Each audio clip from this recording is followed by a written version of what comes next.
Assalamualaikum warahmatullahi wabarakatuh. Kembali lagi bersama saya di Project Knowledge Area The Series yang berisi tentang penjelasan-penjelasan saya tentang tugas manajemen proyek, yaitu tentang knowledge area.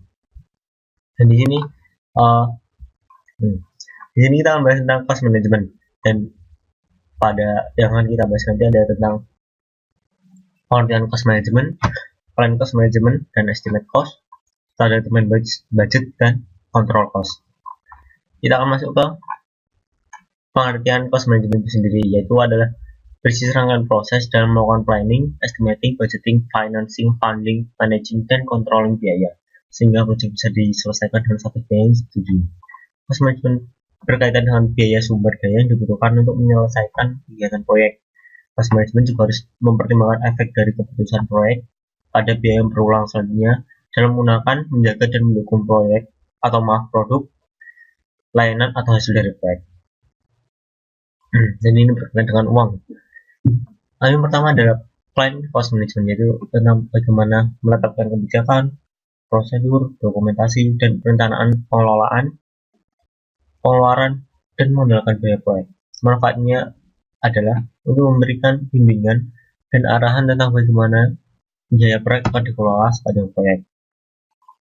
Jadi pada proses ini kita akan mendeskripsikan tentang cost management plan-nya sebagai outputnya, yang akan berisi tentang berbagai macam ini.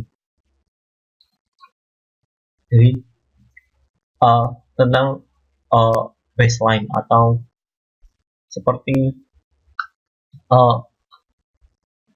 ilmu skop besar tentang cost-nya seperti itu sendiri, seperti akurasi, acquisition, unit reserve, itu ada di cost management plan.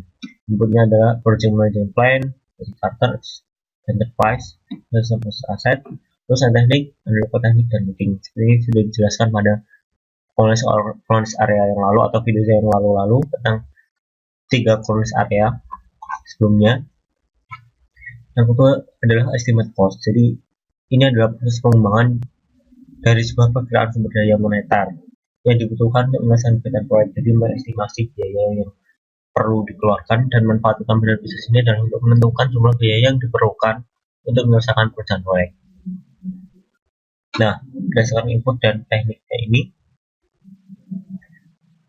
ini juga sama seperti di pada schedule plan atau di salah satu proses di time management, tapi bedanya sih ada cost, quality, ada reserve analysis, dan project management software, vendor bid analysis, dan estimating. Jadi saya akan membahas tentang reserve analysis. Jadi reverse analysis ini lebih ke bagaimana kita analisis dari sumber daya cadangan, apakah nanti terus diperlukan sumber daya cadangan itu untuk apa saja dan bagaimana kemungkinannya reserve itu akan digunakan. Kalau ada cost quality, jadi cost quality ini kita akan menguangkan kualitas. Jadi apakah berdasarkan kualitas ini kita harus melakukan cost berapa itu di cost of quality. Dan ada vendor bid analysis. Jadi vendor bid ini adalah berkaitan dengan di procurement management. Jadi nanti ada saat procurement management kita akan mengirimkan sebuah informasi atau tentang penawaran mereka untuk mengirimkan kita penawaran dari mereka. Misalnya kita butuh barang laptop, kita akan memberikan penawaran pada berbagai vendor untuk mengirimkan penawaran mereka. Jadi laptop eksternal ini sudah spesifikasi ini, dan kita akan analisis dengan penawaran yang mereka kirimkan ke kita.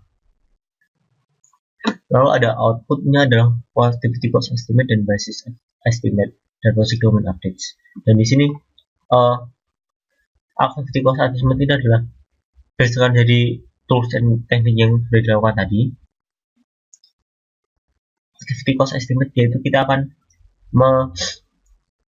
mengestimasikan harga atau uang mengestimasikan harga atau uang yang dibutuhkan di setiap aktivitasnya. Dan juga ada basis of estimate, yaitu estimasi dasarnya. Dan update ini berkaitan apa yang di update yang berkaitan tentang cost tadi, bisa berupa risk atau yang lain-lain. Kalau misalnya risk register nanti dengan biaya yang seperti ini atau quality seperti ini dan biaya yang disesuaikan, apakah nanti risknya seperti apa bisa dijelaskan juga. Ada misalnya determine budget, ada proses mengembangkan dari sebuah perencanaan sumber daya manusia untuk mencapai tujuan. Berapa dari proses ini adalah untuk menentukan sebuah biaya yang diperlukan urusan proses kegiatan misalkan pekerjaan proyek. Jadi ini setelah ditentukan biaya yang tadi di atas, itu hanya adalah menentukan budgetnya atau budget uang yang kita sediakan.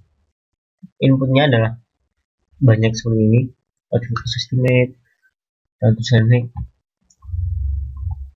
Nah, di sini kita akan menentukan uang yang kita siapkan. Ini seperti itu. Jadi dan juga itu berada di dalam cost baseline. Lalu ini dari segi gambar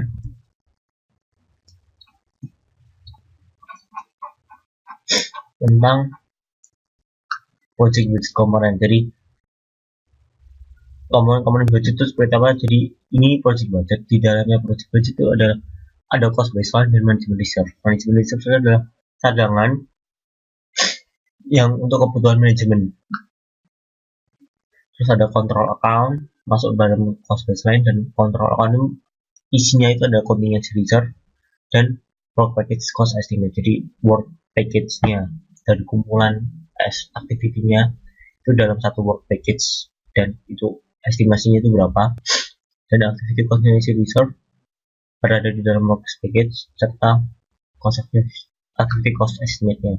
Jadi budget ini serangkaian uang yang disiapkan yang termasuk juga reserve-nya. Ini juga ada diagram tentang budget itu sendiri. Jadi kalau misalnya kita butuhnya segini, kita harus menyiapkan budget berapa, itu seperti ini. Jadi kita juga harus menyiapkan manajemen reserve-nya apa, dan funding requirement-nya saat kita membutuhkan cost seperti ini, kita harus siap uang dari sebanyak ini.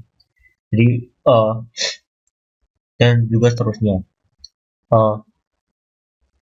Misalnya kita butuhnya 200, kita harus sudah mempunyai uang sebanyak 2000 atau berapa, dan itu berlangsung terus. Dia akan terus naik sesuai dengan kebutuhan uangnya. Sebenarnya ada control cost. Control cost ini adalah proses pemontauan status quo lagi memperbaiki biaya proyek dan mengelola perubahan biaya dasar. Pertama dari prosesnya adalah untuk menyediakan sarana untuk mengenali perbedaan atau perubahan dari rencana untuk mengambil tindakan korektif dan mengembangkan risiko. Inputnya adalah project management plan, project funding requirement, work performance data. Toolsnya ada di sini, dan rangkaian tools ada di sini. Jadi nanti ada sedikit perhitungan yang sederhana, tidak terlalu ribet, tentang menganalisis perbedaan antara kenyataan dan perencanaan. Jadi setelah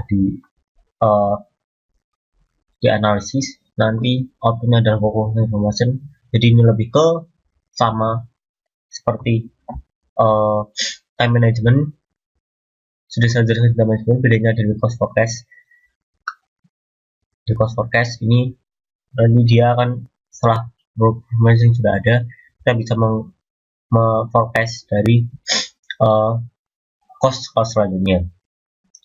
Nah, outputnya nanti yang update-nya pun berkaitan banyak tentang cost baseline, cost dan estimate. Nah, untuk ini bisa kalian lihat di PM Book edisi kelima, dan di sini akan menjelaskan tentang berbagai cara atau cara menghitung dari uh, menghitung perbedaan dari perencanaan dan cost yang terjadi di perencanaan dan penyataan. Nah, cukup untuk hari ini. Terima kasih telah menyaksikan video saya. Semoga bermanfaat. Mohon maaf jika ada salah kata. Sampai jumpa di video selanjutnya.